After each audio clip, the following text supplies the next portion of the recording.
इदम श्री सद्गुरुवे नमः। जन्म शताब्दी पुस्तक माला 74 विश्व वारा देव संस्कृति डे 11। और पता नहीं एक अनकही सी प्रसन्नता, एक अनकहा सा आनंद है आप सबके प्रेम के कारण। परम पूज्य गुरुदेव वंदे माँ की दिव्य ऊर्जा, उनका दिव्य प्रेम, उनका दिव्य अमृत और उनकी विचारधारा अब उनकी नहीं रही, हम सबकी हो गई और हम सब उनके हो गए। हम सब में जो हमारे होने का एहसास था, जो मैं था, जो हमें इस यात्रा पर चलने नहीं देता था, या जो तकलीफ देता था, या जो बुरा भला लगने वाली एनर्जीज थी, वो सब पता नहीं कहाँ विलय हो गई अब, और हम सब उनके हो गए। और उनका कहाँ मानेंगे? उनका किसका? अपने गुरु का, अपने इष्ट का, जिस भी सत्ता में हमने विश्वास किया। अब गुरुदेव कह रहे हैं कि परंपराएं फॉलो करनी है। और कौन सी परंपराएं? दैवीय परंपराएं फॉलो करनी है, जिसमें त्याग और बलिदान मैंडेटरी है। त्याग और बलिदान की ऊर्जा के बिना हम एक दिव्य दिव्य मानव जीवन नहीं जी सकते। जीवन तो जी रहे हैं, हर कोई जीवन जिएगा, जिसने मानव देह में जन्म ले लिया वो जीवन जीकर चला जाएगा, लेकिन मानव जीवन को दैवीय बनाना, ये परम पूज्य गुरुदेव सिखा रहे हैं। मानव जीवन की जो सर्वश्रेष्ठ मानव जीवन का लक्ष्य होना चाहिए, उस तक पहुंचाना, उस तक कैसे पहुंचे ये गुरुदेव हमें समझा रहे हैं और बता रहे हैं। अब गुरुदेव कह रहे हैं कि इसमें सबसे बड़ी प्रॉब्लम कहाँ आ रही है? आज की जो सबसे बड़ी विडंबना है, हम जो भी हम क्यों नहीं कर पाते हैं, वो क्या कारण है? उसका एक ही कारण है मित्रों, आज हम क्या करते हैं? आज हम अपनी स्वार्थपरता के कारण हर एक को चूसते हैं। किसको चूसते हैं? जो भी कोई हमारे पास आता है, हम उसको चूसते जाते हैं, उसे जिंदा नहीं छोड़ना चाहते, केवल उसकी हड्डियां रह जाती हैं। उदाहरण के लिए जैसे हमारी बीवी, हमने अपनी बीवी को चूस लिया, वह सिर्फ अब हड्डियों का ढांचा रह गई है। कैसे हुआ? बेटे, जब वह अपने बाप के घर से आई थी तो उम्मीद लेकर के आई थी कि हमारा स्वास्थ्य अच्छा बनाया जाएगा, हमको पढ़ाया जाएगा, शिक्षित किया जाएगा, और यह उम्मीद लेकर के आई थी कि बाप हमको जितना स्नेह देता है, जितनी हमें सुविधा देता है, हमारा पति और भी अधिक प्यार और सुविधा देगा। लेकिन हमने उसको चूस लिया, हर साल बच्चे पैदा किए, काम वासना पूर्ति के लिए हमने उसके पेट में से 5 बच्चे निकाल दिए, 5 बेटियां हो गई, अभी एक बेटा और होना चाहिए, और अब वह बेचारी लाश रह गई। बार बार हमारे पास आती रहती है और कहती रहती है हमारे पेट में दर्द होता है, कमर में दर्द होता है, हमारे सिर में दर्द होता है। मैं कहता हूँ कि बेटी तू जिंदा है, भगवान को बहुत धन्यवाद दे, ये पिशाच तुझे अभी तक जिंदा छोड़े हुए है। इसका वश चले तो तुझे खाकर तेरी जिंदगी खत्म कर दे, चांडाल कहीं का। इसे तो अभी और बच्चे चाहिए। ये ना सेल्फ एक्सप्लेनेटरी है, और जिसने जिया ना इस दर्द को वही जान पाएगा। हम में से बहुत लोग शहरों में रहते हैं, हाई क्लास में रहते हैं, तो इस दर्द को हम जानते नहीं है। लेकिन बाहर निकल के देखेंगे, थोड़ा गांव की तरफ बढ़ेंगे, जहां वो मॉडर्नाइज सभ्यता नहीं है, तो आप इस दर्द को जान पाएंगे। और शहरों में ये दर्द नहीं है ऐसा नहीं है, बड़े शहरों में भी ये सब है। आज भी लड़का लड़की के बीच में भेद है।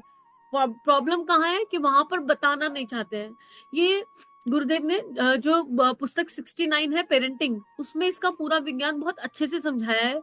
लेकिन अब क्या है ना, कह तो देते हैं कि नारी एक कंपटीशन में चली गई है, एक होड़ में चली गई है, लेकिन ये कोई पूछकर देखे कि क्यों गई है। एक एक ऐसा इरा आया कि उसके मानव होने पर ही प्रश्न आ गया, क्या वो बच्चे पैदा करने की मशीन है? परम पूज्य गुरुदेव कह रहे हैं कि अगर कोई इस मानसिकता से जी रहा है, कोई नर देह में है, तो वो नर देह में भले ही हो वो पिशाच है। अगर उसने बीवी को, वाइफ को या स्त्री को केवल अपनी काम वासना पूर्ति का आधार मान के रखा है, या केवल बच्चे पैदा करने की मशीन समझ रखा है, या लड़का होने के लिए एक प्रेशर क्रिएट कर रखा है, तो ये बिल्कुल न्याय संगत नहीं है, इसे किसी भी दृष्टि में उचित नहीं कहा जा सकता। लेकिन ऐसा नहीं है कि नारियां कुछ गलत करती नहीं है। और इसको अगर अच्छे से जानना है तो आपको जन्म शताब्दी पुस्तक माला पेरेंटिंग सीरीज 69 सुननी चाहिए। उसमें एक एक स्टेप गुरुदेव ने समझाया है कि प्रॉब्लम कहाँ है। आज की डेट में एक कॉमन एग्जाम्पल बता देती हूँ। आज की जो लड़की है, आज की जो नारी है, वो खाना नहीं बनाना चाहती। मोस्ट कॉमन एनर्जी है ये। पर कहीं ना कहीं एक माइंडसेट है कि नारी को ही खाना बनाना चाहिए। अगर ये माइंडसेट है कि नारी को ही खाना बनाना चाहिए, तो जो मैक्सिमम शेफ है वो मेल क्यों है? इसका मतलब ये केवल नारी का काम तो नहीं है। आज की डेट में आप 5 स्टार बड़े से बड़े होटल में चले जाइए, आपको शेफ मेल मिलेंगे। ये गड़बड़ कहाँ हो रही है? अगर नारी घर पर है तो खाना बनाना उसकी जिम्मेदारी है। और वो नारी जो माँ बनकर पोषण करती आई थी, इतने प्रेम से खाना बनाती आई थी, आज तक उसको प्रॉब्लम कहाँ आ गई? वो क्यों इस होड़ में भाग गई, चलने लगी कि उसका मन ही नहीं करता खाना बनाने का? ये कहीं से कब, ये ना कलेक्टिव कॉन्शियसनेस द्वारा किया गया अपराध है। एक माँ, एक वाइफ जो पूरे परिवार को नर्चर कर रही है, पीढ़ियों से कर रही है, उसे कभी किसी ने थैंक यू बोला? Have we ever said thank you? हमने इतना फॉर ग्रांटेड ले लिया इस कुकिंग के काम को, इतना फॉर ग्रांटेड ले लिया। अन्न से मन बनता है। अपने आप से पूछिए, चाहे हम नर हो आज की डेट में चाहे नारी, अपनी माँ को कब थैंक यू बोला था लास्ट खाना बनाने के लिए? आपके घर में जो खाना बनाती है दीदी लोग, उन्हें कब लास्ट थैंक यू बोला था खाना बनाने के लिए? हम अपने आप से ये पूछकर देखें, जब हमने नहीं बोला तो अगर हम नारी हैं तो हम ये अपेक्षा क्यों कर रहे हैं कि हमें कोई थैंक यू बोलेगा? हम ये कैसे सोच सकते हैं? ये जॉब इतना फॉर ग्रांटेड हो गया कि 3 टाइम का खाना और 2 टाइम की चाय, ये तो मैंडेटरी है। और उसमें भी अगर कभी एक सब्जी बना दी तो फिर बनाते नहीं है, उसमें भी थोड़ा नमक मिर्च ऊपर नीचे हो गया तो सारी गड़बड़ है, गाड़ी गड़बड़ है। सास और बहू के बीच में जो रिलेशनशिप खत्म हो रहे हैं या खराब हो रहे हैं, मैक्सिमम जगह काम के कारण हो रहे हैं। काम कौन करेगा? इस वजह से रिलेशनशिप स्पॉइल हो रहे हैं। सारा काम करने के लिए हम ही रह गए क्या? छोटी छोटी बातों पर क्यों? हमारी ग्रैटिट्यूड की कॉन्शियसनेस खत्म हो चुकी है। हम थैंक यू बोलना भूल गए। कभी स्माइल, कभी एक कप चाय पिला दो जो आपके घर में काम करता हो उसको प्यार से। कभी किसी चीज के लिए, हमारे घर में गेस्ट आ जाएंगे, जो नारियां हैं वो लगी रहेंगी। अब खुद नारियों की मानसिकता ऐसी हो गई है कि वो मोह में इतनी ग्रस्त हो गई है कि गर्म रोटी खिलाए बिना उन्हें शांति नहीं पड़ती। उनको लगता है, मतलब इतना डीएनए ऐसा हो गया है कि उनको लगता है दिस इज मैंडेटरी, यही होना चाहिए। ये नहीं होगा, हमने ये नहीं किया तो हमने पाप कर दिया कोई। मतलब अगर एक नारी ऑफिस जाती है, मान लीजिए सुबह सारी तैयारी करके ऑफिस निकल जाती है 9-10 बजे और शाम को 7 बजे आती है इतनी मेहनत करके, तब वो एक गिल्ट में रहती है। वो ऑफिस करती हूँ ना तो मैं अपने बच्चे को ठीक से नर्चर नहीं कर पाती, सारा सुबह बना के रखना पड़ता है। कहीं ना कहीं दबावा एक गिल्ट होता है। एक नारी अगर आउट ऑफ इंडिया कहीं प्रोजेक्ट ले जा रही है या कहीं मीटिंग्स में जा रही है और उसके 2 बच्चे छोटे हैं, तो उससे ये पूछा जाता है बच्चों का कैसे मैनेज किया? कभी एक पुरुष से पूछा जाता है बच्चों का कैसे मैनेज किया? क्या है ये डीएनए में गड़बड़ है।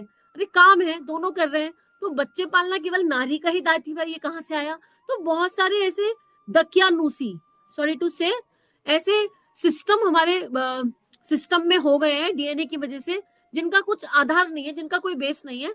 और नारी उसमें दोषी है। क्यों दोषी है?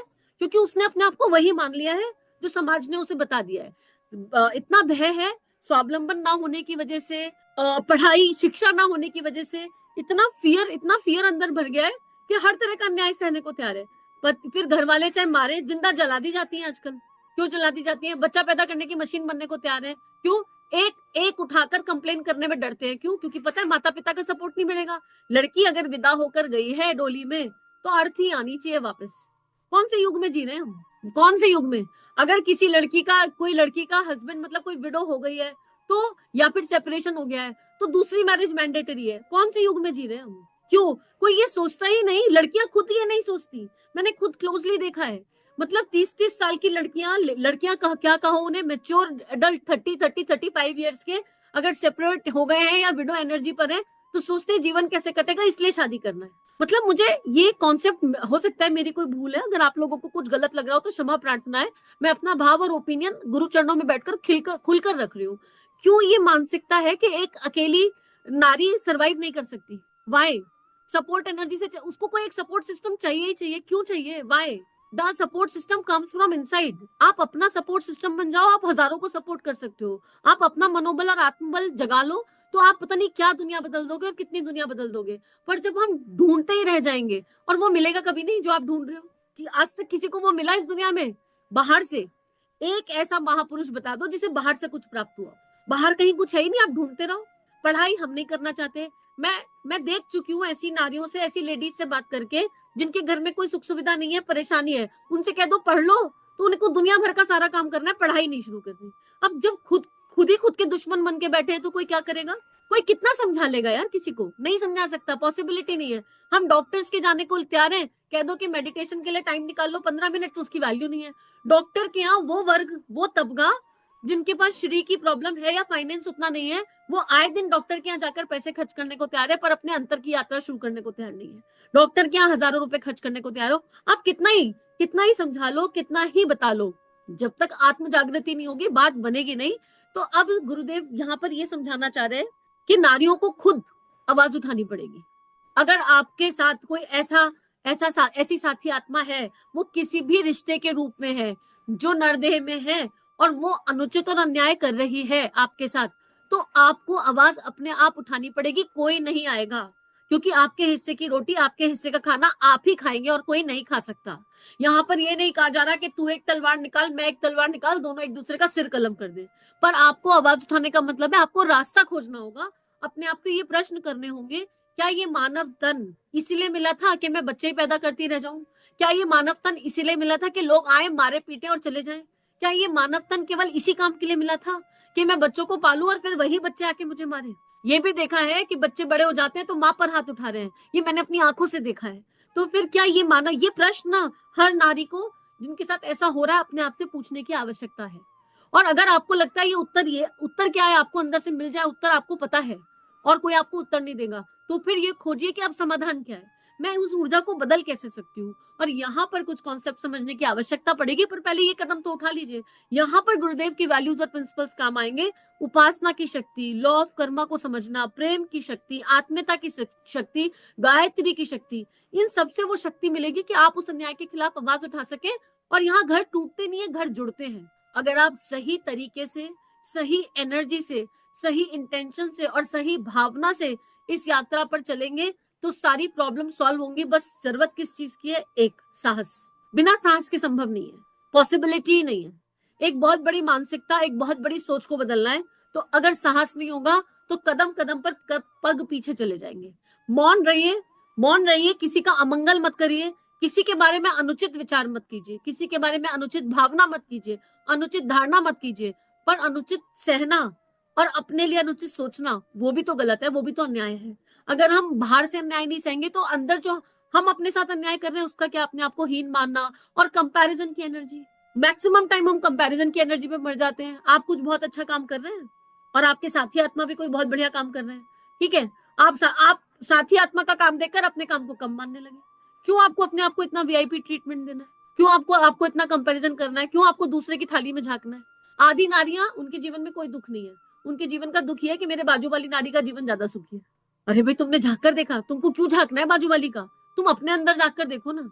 मेरे पास 5 की साड़ी, 500 की साड़ी है, मेरी बाजू वाली जो सहेली है उसके पास 5,000 की, उसका पति 5,000 की साड़ी दिलाता है। ये कोई कारण है दुख मनाने का?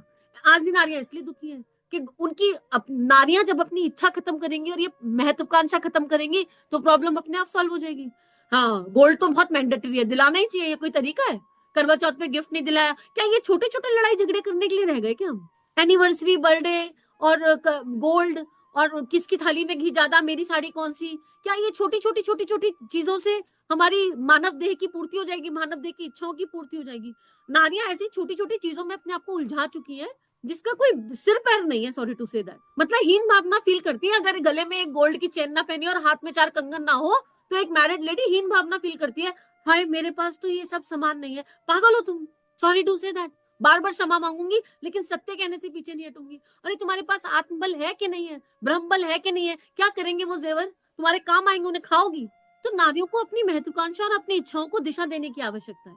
हम अगर नारियां अगर जाग जाएं और अपने अपने आत्मसम्मान को समझ लें, अपनी आत्मा के विज्ञान को समझ लें, तो इस देश की सारी प्रॉब्लम सॉल्व हो जाएगी। गुरुदेव ने लिखा है कि हमारे देश की समस्या ये है कि 50%, अभी आज की डेट में 50% नहीं रही होगी, पर एक मेजोरिटी जो पोर्शन है वो नारी, और वो सो गई है। उसको जागृति की आवश्यकता नहीं है। जिन नारियों के पति बहुत अच्छे हैं, साथी बहुत अच्छे हैं, परिवार वाले बहुत अच्छे हैं, वो सेठाइन बन के घूमती हैं। हमको जरूरत क्या है कुछ करने की? उनकी समस्या ये है कि वो बिल्कुल एकदम मालकिन बन के घूमी रहती हैं। अपना पैर ठाट से लगाया, सबको 11 बजे भेजा और चला लिया टीवी। और नहीं तो फिर किट्टी पार्टी, एक आतंक। किट्टी पार्टी आतंक है आज की डेट में, उसमें और चले जाओ। और फिर क्या? एरी, तेरी सास ने कुछ कहा था क्या? अच्छा, तेरी नंद ऐसा करती है, कोई काम धंधा नहीं इसके अलावा। अरे क्या कर रहे हो अपने जीवन के साथ यार? तुम्हारे पास सारी फैसिलिटी है, तुमको कोई दिक्कत नहीं है, तो तुमने टांग पे टांग पसारी और तुमने आतंक मचाना शुरू कर दिया, बुराइयों का आतंक। ये आतंक है, विचारों का आतंक जो तुम सूक्ष्म में यूनिवर्स में भेज रहे हो। जिन नारियों के पास प्रॉब्लम नहीं है वो ये करती है। अरे जाग जाओ यार, तुमको भगवान ने एक अच्छी फैमिली दे दी, एक अच्छा साथी दे दिया, एक अच्छा परिवार दे दिया, तो क्या फिर मानव जीवन क्या ऐसे बिता दोगी कि 11 बजे सब जाएं और हम अपना मी टाइम बिताएं? कब तक? रात को 8 बजे तक। और उसमें क्या करें? टीवी खोल के सास बहू देखें और कौन क्या पॉलिटिक्स कर रहा है टीवी सीरियल्स में ये देखें। ये एक लाइफ है? ये कोई लाइफ है? विचार करिए, विचार के अपने दिन को कहाँ बिता रहे हैं। पूछिए अपने आप से क्या मिल जाएगा, क्योंकि जिसने क्योंकि सास भी कभी बहू थी और कहानी घर घर की टाइप पूरे पूरे देखे, क्या मिल गया आपको, क्या कंट्रीब्यूट हो गया? प्रेरणा की जिंदगी ने आपको कौन सी प्रेरणाएं दे दी जरा बताना। 5 शादी करी थी शायद उसने उस सीरियल में। What are we watching? क्या देख रहे हैं हम, क्या सुन रहे हैं, अपने आप से पूछो तो सही। और वो गंदी पॉलिटिक्स, वो गंदगी दिमाग में जाकर बैठ जाती है। पार्वती जैसी और तुलसी जैसी बहुएं है नहीं एग्जैक्टली, वो टीवी सीरियल में ही दिखाई देती हैं बस।